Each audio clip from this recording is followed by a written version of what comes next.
So hi guys, my name is Sachin और इस video में हम आज कुछ प्रॉब्लम प्रैक्टिस कर रहे होंगे। जैसा कि पिछले वीडियो में हमने एरे से रिलेटेड कुछ कॉन्सेप्ट देखे थे, basic concept, in fact for loop, while loop और कैसे एरे को एक्सेस करते हैं एलिमेंट्स को, बेसिक चीज़ें देखी थी। और आज की वीडियो में हम लोग लीड कोड का एक प्रॉब्लम सॉल्व कर रहे होंगे जिसका नाम है जंप गिप, जो कि मीडियम लेवल का है। तो सबसे पहले प्रॉब्लम स्टेटमेंट को पढ़ देता हूँ क्या है। और इस वीडियो का मतलब इंट्यूशन यही रहेगा, इससे अप्रोच यही करेंगे कि कैसे प्रॉब्लम सॉल्विंग स्किल की तरफ कैसे हम आगे बढ़ेंगे, कैसे सीखते हैं, कैसे किसी प्रॉब्लम की तरफ अप्रोच करते हैं, इस बारे में हम लोग सीखेंगे इस वीडियो में। तो you are given an question यही है कि you are given an integer array. हमारे पास एक इंटीजर का एरे दिया हुआ है जिसका नाम है nums. You are initially positioned at the array's first index, initially मतलब फर्स्ट इंडेक्स पे हम लोग, and each element in the array represents your maximum jump length at that position. Return true if you can reach the last index or false otherwise। मतलब question है कि हमारे पास एक एरे दिया है और इनिशियली हम लोग क्या है कि एरे के फर्स्ट पोजीशन पे हैं और हमें लास्ट तक पहुंचना है, और उसके लिए लास्ट तक पहुंचना है हमें, एंड उसके लिए हमारे पास एरे का प्रत्येक एलिमेंट एक एनर्जी की तरह, मतलब एक बूस्टर की तरह रिप्रेजेंट करेगा, एक बूस्टर जो कि हेल्प करेगा हमें जंप करने में। जंप हम कब कर नहीं पाएंगे, जब मान लो कि मतलब सपोज करो कि हम रास्ते पे जा रहे हैं, अगर गड्ढा गया तो वहाँ पे जंप, दो केसेस हो सकते हैं ना, कि अगर जंप करे और पार कर जाए उस गड्ढे को, और दूसरा जंप करे उस गड्ढे में गिर जाए। तो अगर गड्ढे में गिर रहे हैं तो उस केस में फॉल्स रिप्रेजेंट मतलब रिटर्न करना है, एंड अगर नहीं पार कर गए तो उस केस में हमें ट्रू रिटर्न करना है। जीरो, बेसिकली जीरो यहाँ पे जो होगा ना रिप्रेजेंट करेगा गड्ढे को, खाई को, जो भी हो कर बोल सकते हैं उसको। तो एक और चीज़ देखेंगे, कॉन्स्टेंट्स के बारे में देखते हैं क्या क्या दिया हुआ है। हमारे पास दो एग्जांपल दिया हुआ है, एक कॉन्स्टेंट दिया हुआ है। यहाँ पे जो नम्स डॉट लेंथ है, यानी जो साइज है एरे का 10⁴ है। 10⁴ का मतलब क्या हुआ, इसका मतलब सीधा सा सीधे मतलब ये है कि हमारा जो प्रॉब्लम सेटर है, प्रॉब्लम में हम फॉर लूप लगा सकते हैं। यही कहना चाहता है जिसने भी क्वेश्चन बनाया, फॉर लूप लगा सकते हैं। यहाँ पे फॉर लूप का यूज होगा इस क्वेश्चन में। क्यों होगा, क्योंकि बिकॉज फॉर लूप क्या होता है ना, एक सेकंड में 10⁻7 केसेस पे रन कर सकता है। यहाँ पे 10⁴ केसेस है, इसका मतलब क्लियर इंडिकेशन है ना कि फॉर लूप लगाना है यहाँ पे। तो हम पहले चलते हैं, पहला हम कुछ एज केसेस के बारे में बात करते हैं। एज केसेस क्या हो सकता है कि सपोज करो कि एरे का साइज 1 है। अगर एरे का साइज 1 है तो उस केस में क्या है कि जो फर्स्ट पोजीशन है लास्ट पोजीशन मैच कर रहा है ना, कोलैप्स कर गया, यानी हम लोग ऑलरेडी लास्ट पोजीशन पहुंच चुके हैं, तो हमें जंप करने की जरूरत ही नहीं है। तो उसके बाद ट्रू रिटर्न कर देंगे। तो हम यहाँ पे जो पहला कंडीशन लिखते हैं कि इफ नॉम्स डॉट साइज, यहाँ पे nums dot size equal to अगर 1 है तो उस केस में हम क्या कर देंगे, रिटर्न कर देंगे ट्रू रिटर्न कर देंगे। नेक्स्ट एज केस क्या हो सकता है कि अगर सपोज करो कि जो पहला ही एलिमेंट जीरो हो जाए, अगर पहला एलिमेंट जीरो हो जाए तो उस केस में हम आगे हमें कोई बूस्टर ही नहीं मिला ना। सपोज करो जंप करना है, जंप करने के लिए हम एरे के एलिमेंट्स को एज ए बूस्टर की तरह समझ रहे हैं। बूस्टर हमें एनर्जी देगा जंप करने में। सपोज इनिशियली हमारे पास जीरो एनर्जी था और जैसे ही क्वेश्चन सॉल्व करने गए हम, तो उस केस में बोल रहा है कि तुम पहले इंडेक्स पे खड़े हो और वही तुम्हारी एनर्जी है। तो पहला इंडेक्स ही अगर जीरो हो गया तो हमारे पास कोई एनर्जी ही नहीं बचा, तो हम जंप कहाँ से कर पाएंगे। जंप करने के लिए हमें क्या करना होगा, काइनेटिक को पोटेंशियल एनर्जी में कन्वर्ट करना होगा। तो हमारे पास इनिशियल कोई काइनेटिक ही नहीं, तो पोटेंशियल में कैसे कन्वर्ट करेंगे। तो यही कहने का मतलब हुआ, यानी अगर if norms of zero equal to अगर 1 हुआ तो उस केस में हम कर देंगे 1 नहीं, यहाँ पे 0 होना चाहिए ना। 1 की जगह पर पहला अगर एलिमेंट अगर 0 है, यानी हमारे पास बूस्टर जो है 0 है, 0 एनर्जी प्रोवाइड कर रहा है, तो इस केस में रिटर्न कर दीजिए फॉल्स। नेक्स्ट केस हो सकता है कि हमारे पास, पहले लिख लेता हूं, if nums of nums of 0 equal to nums of nums dot size -1 के अगर बराबर हो जाए। एक्चुअल में कहना क्या चाहता हूं मैं कि अगर मान लो कि जो पहला हमारा पास जो एनर्जी मिलेगी, जो पहला बूस्टर का एनर्जी मिलेगा, अगर उसका वैल्यू हमारे पास जितना मतलब एरे का साइज है उसी के बराबर हो जाए, उसके बराबर हो जाए, एरे के साइज के बराबर हो जाए, इसका मतलब ऑटोमेटिकली हमको एक ही जंप में हमें पहुंचा देगा ना। हम कह रहे हैं कि हमारे पास एरे का साइज सपोज करो 7 है, और हमारा एरे का साइज 7 है, और जो पहला हमारे पास बूस्टर मिलेगा उसका भी साइज 7 है। इसका मतलब पहले ही जंप में हम पहुंच गए लास्ट इंडेक्स पे, तो हमें और जंप करने की जरूरत ही नहीं है ना, वही चेक कर रहे हैं। उस केस में रिटर्न ट्रू कर देंगे।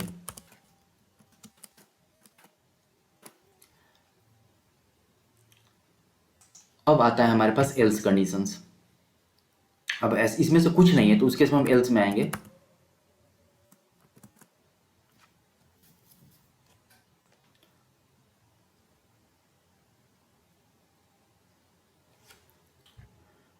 एल्स में हम क्या करते हैं कि एक फॉर लूप लगाते हैं इंट आई इक्वल टू 1 से एंड आई लेस देन चलेगा मेरा नम्स डॉट साइज तक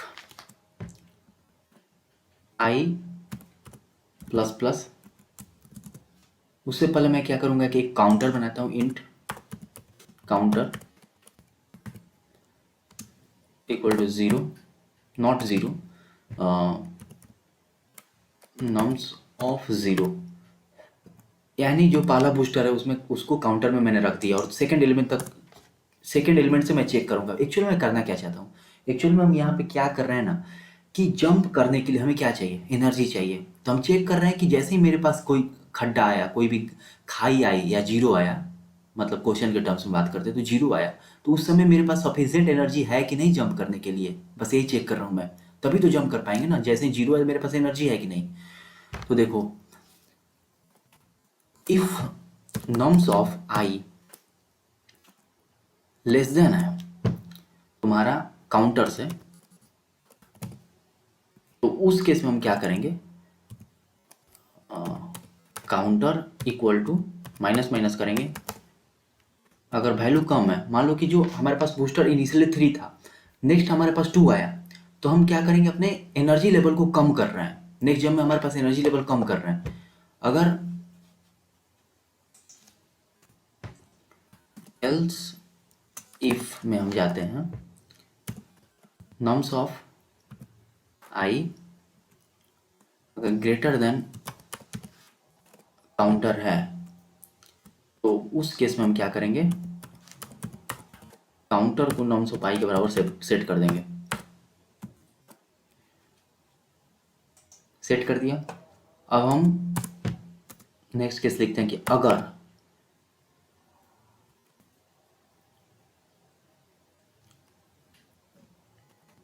इफ नम्स ऑफ आई अगर इक्वल टू ज़ीरो हुआ, अगर nums of i equal to zero हुआ एंड हमारे पास काउंटर भी ज़ीरो हो गया, मतलब जैसे ही मेरे पास खड्डा है और मेरे पास काउंटर भी ज़ीरो हो गया, एंड एक और कंडीशन लिखेंगे, आई नॉट इक्वल टू, आई अगर बराबर नहीं है किसके, नम्स डॉट साइज -1 के, तो उस केस में रिटर्न कर दीजिए आप फॉल्स। यहाँ पे मैंने क्या किया, I not equal to num dot size -1 का मतलब क्या हुआ, अगर मान लो कि हम चेक कर रहे हैं कि कहीं आई लास्ट इंडेक्स तो नहीं है ना, जब मेरा नम्स ऑफ आई जीरो हुआ और उस समय काउंटर भी जीरो हुआ, लेकिन हम ऑलरेडी पहुंच चुके हैं लास्ट इंडेक्स पे, तो क्या फर्क पड़ता है, तो लास्ट इंडेक्स पे पहुंच गया ना, अल्टीमेट गोल यही था। तो यहीं पे चेक करेंगे आई मेरा लास्ट इंडेक्स तो नहीं है ना। फिर हम करते हैं कि इफ नम्स ऑफ आई अगर ज़ीरो हुआ and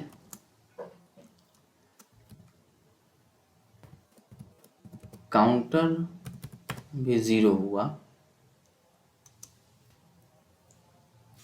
nums of I zero है, काउंटर ज़ीरो हुआ एंड यहाँ पे काउंटर चेक नहीं भी करेंगे तो चल जाना चाहिए, good, and i equal to nums of size -1 है, नम्स डॉट साइज -1 है, तो उस केस में हम रिटर्न कर देंगे ट्रू, रिटर्न कर देंगे। बाकी कोड सही लग रहा है।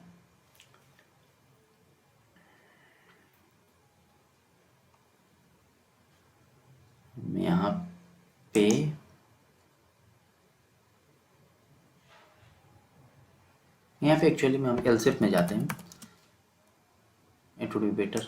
इस पे भी अगर ये नहीं ट्रू है तो ये जाएगा, मतलब वो है कि अगर ये ट्रू है तो इसको चेक करेंगे तो इसमें जाएंगे, ये वाला कंडीशन चेक करेंगे तो इसमें वाला ये वाला कंडीशन चेक करेंगे। हम रन करके देखते हैं कोड को, कोई एरर तो नहीं आ रहा है ना। जो कह रहा है कि non void function does not return it value in all. अच्छा, इसमें से अगर कुछ नहीं हुआ, यहाँ पे एक्चुअली में हमने तो जो भी केसेस हमने चेक कर दिया ना, अगर कुछ नहीं है तो इसका मतलब रिटर्न कर दीजिए फॉल्स। अगर इसमें से कहीं भी नहीं हुआ